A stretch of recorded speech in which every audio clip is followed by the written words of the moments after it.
Hi friends, ഇന്ന് ഒരു easy ആയിട്ടുള്ളൊരു തോരനാണ് ഞാനിവിടെ ചെയ്യുന്നത്.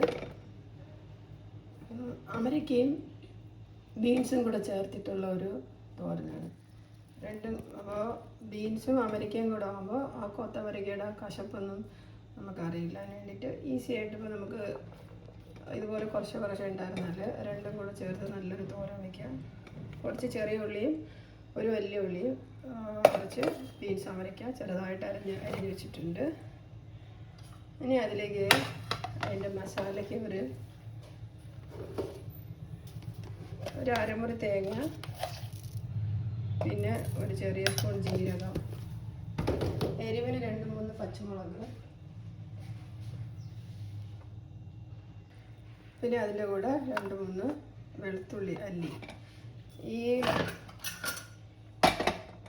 വെളുത്തുള്ളിയും ജീരകവും പച്ചമുളകും കൂടെ പച്ചമുളകും മൂന്നും കൂടെ ആദ്യം ഒന്ന് ചതച്ചതിന് ശേഷം തേങ്ങയിട്ട് ഒരു വൈപ്പർ കൊടുത്താൽ മതി. അപ്പോൾ തേങ്ങ അധികം അരഞ്ഞു പോകില്ല. തോരന് അധികം തേങ്ങ അരയുണ്ടല്ലോ. അപ്പോൾ ഇനി ഇതിലേക്ക് ഞാൻ കുറച്ച് കറിവേപ്പിലയും മഞ്ഞൾപ്പൊടിയും ഇടണം.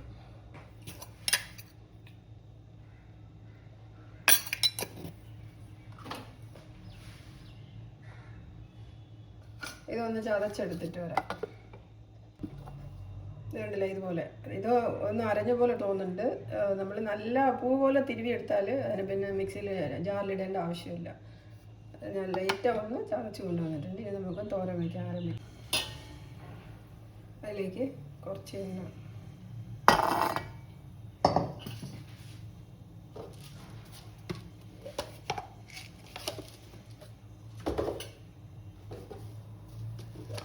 എണ്ണ ചൂടായി കഴിഞ്ഞാൽ അതിലേക്ക് ഒരു സ്പൂൺ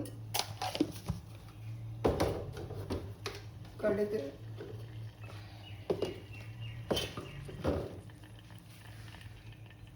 അതിന് തോരന് പെരുംജീരകം കൂടെ അരയ്ക്കും. അതിന് ഇട്ടിട്ടില്ല, അതുകൊണ്ട് ഒരു ചെറിയ സ്പൂൺ പെരുംജീരകം കൂടെ കടുകിൻ്റെ കൂടെ ഇടാം. കടുക് പൊട്ടിക്കഴിഞ്ഞാൽ കറിവേപ്പില ഇട്ട് കൊടുത്ത് അതിലേക്ക്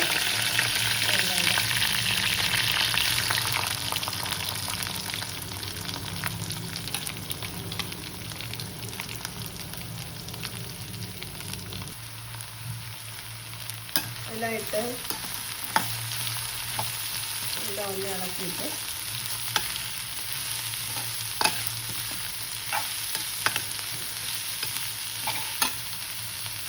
ഒരു പാരത്തിൽ കുറച്ച് മഞ്ഞൾപ്പൊടി ഇട്ടിട്ടുണ്ട്. ഒരു ചെറിയ സ്പൂണാണ്.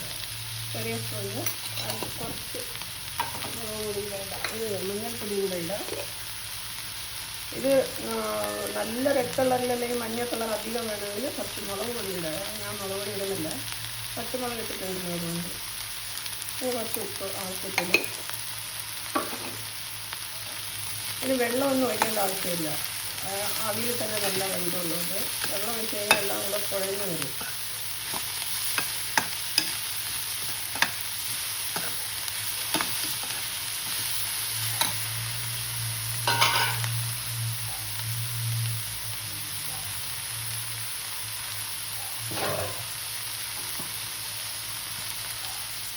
ഇത് നമുക്ക് ലോ ഫ്ലെയിമിലിട്ടിട്ട് ഇതിനെ നല്ല മൂടി വെക്കാം.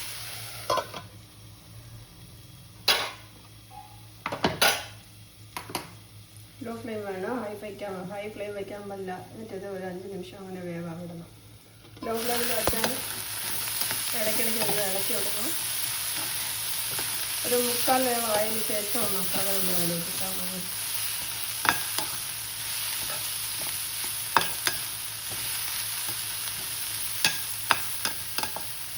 ഇനി ഒരു 2-3 മിനിറ്റ് കൂടെ ഇരുന്നോട്ടെ.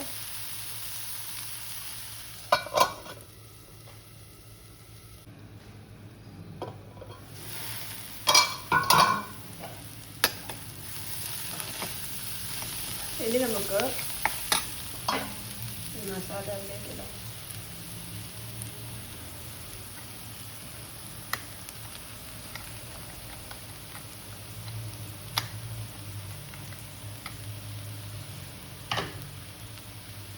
മസാല ഇട്ടതിന് ശേഷം ഒരല്പം ഉപ്പിടുന്നു. ഞാൻ ആദ്യം കുറച്ച് ഉപ്പാണ് ഇട്ടത്, അധികം ഉപ്പായിട്ടില്ല. കാരണം മസാല ഇടുമ്പോൾ ഒരല്പം കൂടെ ഒന്ന് തൂയി കൊടുത്താൽ തേങ്ങയിൽ കൂടെ ഒന്ന് പിടിച്ചോളും. അല്പാൽപമേ ഇടാൻ പാടുള്ളൂ, നിറയെ ഇടാൻ പാടുള്ളൂ. ഇനി ഇത് എല്ലാം ഒന്ന് മിക്സ് ചെയ്തിട്ട് നല്ല ടേസ്റ്റിയാണ്. നമ്മൾ അമരിക്കയൊക്കെ അടിക്കടി കഴിക്കുന്നത് നല്ലതാണ്. കൂടുതൽ വറുത്തിയെടുക്കുകയൊന്നും വേണ്ട, ഒരളവിന് വെന്ത് കഴിഞ്ഞാൽ വറുത്തെടുക്കും. ഇനി മസാലയുടെ പച്ച സ്മെല്ല് പോയി അതെല്ലാം നല്ല ഒന്ന് പിടിച്ച് കഴിഞ്ഞാൽ നമുക്കിത് ഇങ്ങോട്ടെടുക്കാം.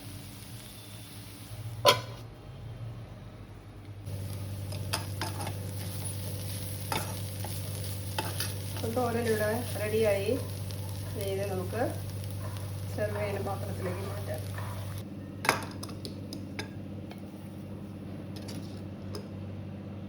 നല്ല ടേസ്റ്റിയായ ഒരു തോരനാണ്. അപ്പോൾ ഇത് ഇങ്ങനെ കിട്ടിയാൽ എല്ലാവരും ഒന്ന് ട്രൈ ചെയ്ത് നോക്കുക. സാമ്പാറിൻ്റെ കൂടെയോ രസത്തിൻ്റെ കൂടെയൊക്കെ കഴിക്കാൻ നല്ലതാവും.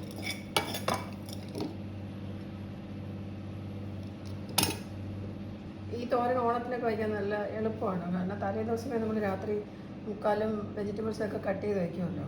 അപ്പോൾ ഇതും കൂടെ കട്ട് ചെയ്തൊരു ടിഫിൻ ബോക്സിലിട്ട് പൊടി വെച്ച് കഴിഞ്ഞാൽ കാലത്ത് എണീറ്റ് നമ്മളിത് ഈ പോലെ ഒരു മസാല ഉണ്ടാക്കിയിട്ട്, തോരൻ്റെ മസാല ഉണ്ടാക്കിയിട്ട് ചെയ്യാനായിട്ട് വളരെ എളുപ്പമാണ്. അപ്പോൾ അടുത്ത നല്ലൊരു വീഡിയോ ആയിട്ട് വരാമായിരിക്കും. ബൈ.